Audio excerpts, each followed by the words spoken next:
Our Sunday strategy session is here to unpack that. Kathleen Monk is a former NDP strategist and director of communications to the late Jack Layton. Corey Teneycke was Ontario Premier Doug Ford's campaign manager and former director of communications for Prime Minister Stephen Harper. And David Hurley is a former pollster and chief campaign strategist for the Liberals under Prime Minister Paul Martin. Hi, everybody. Great to see you. Thank you so much for making the time for this. David, welcome to the panel. Great to have you back. I'll start with you. Were you surprised at all that the Liberals did what they ended up doing in kind of backing off their key climate policy as it particularly applies to Atlantic Canada? Well, surprised and not surprised. Not surprised in the sense that it is an obvious political move to make and a necessary political move to make, and probably the right substantive move to make.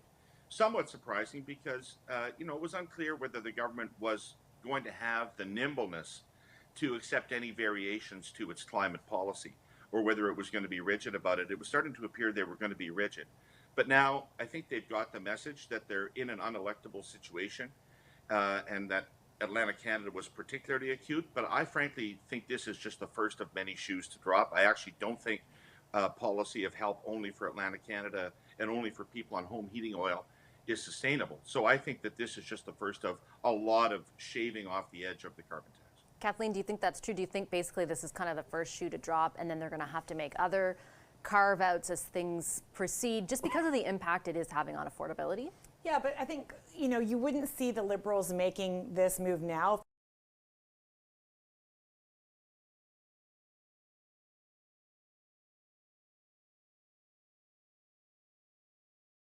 You know what I mean? It's bad politics if you stay with a policy that is sinking your party. So they're making the right move politically, maybe not policy-wise, but they're making the right move politically right now to make this change. The problem is how can they withstand the tension from the other provinces and the other premiers who are going to call for samesies? And that is where I don't know where they'll actually what the policy will turn out in the end. Well, Corey, to that point, like if they do further water it down, how much do they have to worry about the constituency of people who have, been supportive of their party because of their climate policy? Yeah, I actually would disagree with my colleagues a little bit on this. I think they've made things immeasurably worse. For exactly that reason. They've chosen a path that is focusing only on one way of heating your home when everyone, no matter how you're heating your home, is facing much higher costs as a result of the carbon tax. So they're picking a winner and a bunch of losers for a very political reason that I don't think is going to be sustainable. And so this is maybe a good news for one day for them, but I think it's going to be followed by a lot of bad days of news from people who are going to say, well, why not me? I use natural gas and I'm in Ontario, where half their seats come from. And why am I not getting any relief from the cost burden that the government's imposing on me? But you make the other point, which is there are people who actually really agree with the carbon tax and really want to see that maintained, and they are chipping away at those folks as well. So I think they were bleeding out of one side of their voter coalition. Now I think they're going to be bleeding out of both sides of their voter coalition. In a comparative light, though, David, just because of the cost of living crisis now, have those constituency of voters that are mainly focused on climate policy, has their relative kind of electoral significance declined from where you sit? It's never been important. It's never been important. It's not a significant voting factor for most Canadians, and it won't be the number one thing on almost anybody's mind going into the ballot box. People can make moral judgments about that, but that's the way it is. And so I don't think there's any concern, frankly, I don't think there's they would be cross-pressured at all about the politics of this. The politics of this are extremely clear.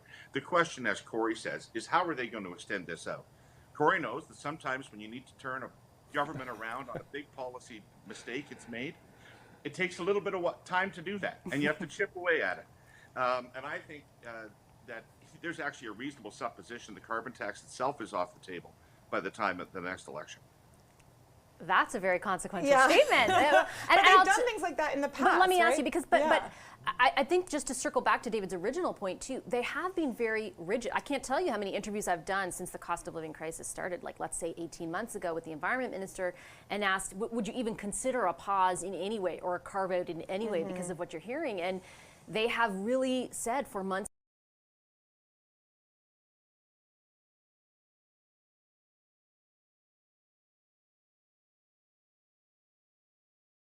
politics of it, do you think it's possible? Do I think it's possible to wipe it right off? Yeah. No, I don't think it's possible to right. Or I'd be really surprised if they would do that. But I think that what they're trying to do, if you look at this, with a golden halo kind of way, you can say, well, listen, they're doing the right thing. They're addressing the issues of affordability and, frankly, energy poverty, and actually making that pilot project to transfer people in the East onto those heat pumps. That's good news. Helping people with the larger issue, which I think is a vote-determining issue, which is the affordability crisis. Right? That's what they're trying to address here. But listen, they made this move clearly because of the pressure, because the Conservatives have been pounding away with them with ads, over $3 million buy, axe the tax. But also, it's not unusual for Liberals to flip-flop on major policies. Listen, I've been involved in campaigns where they ran their entire campaign against raising the minimum wage. Guess what? Then they made it a central part of their policy platform in 2021, that they thought that was a good idea to raise the minimum wage. They flip-flop on other things like dental care or you name it. So when the politics are there and it's important to move on things, they're doing that, and you can't actually criticize them from a political stance from doing that. Well, that's kind of the question from a strategic point of view, Corey. Like flip-flops or flip-flops, politicians will go back and say, well, actually, we're just responding to what people are saying. And I guess the question is, can it work? And if you were advising them how to make it work politically for them, what would you say? I would change their leader. I don't think it's possible or credible for Trudeau to do a full reversal on the carbon tax. But I think I would also say there's a virtually 100% chance right now that the full carbon tax will be reversed, but it'll be reversed by the government coming in, not by them. Like I think he is so married to that brand and that identity and that policy. It's almost definitional for Trudeau as a politician. He would literally have to swallow himself whole to do it. But I think the reality is it is so unpopular in certain parts of the country, particularly Atlantic Canada, but not limited to that, that it's difficult to see a path to re-election for them if they maintain it. So they're caught in this trap of their own making. I don't see how you can pull off that kind of reversal with Trudeau's leader, though, is I guess fundamentally where I come down on it. I have like 20 seconds left. Corey, David, can I just get a quick response from you to that, since you floated the idea?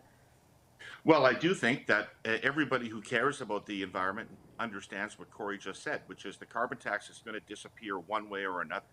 And it's probably better for the climate if the Liberals decide what's a different formulation that may survive an election, because this will not.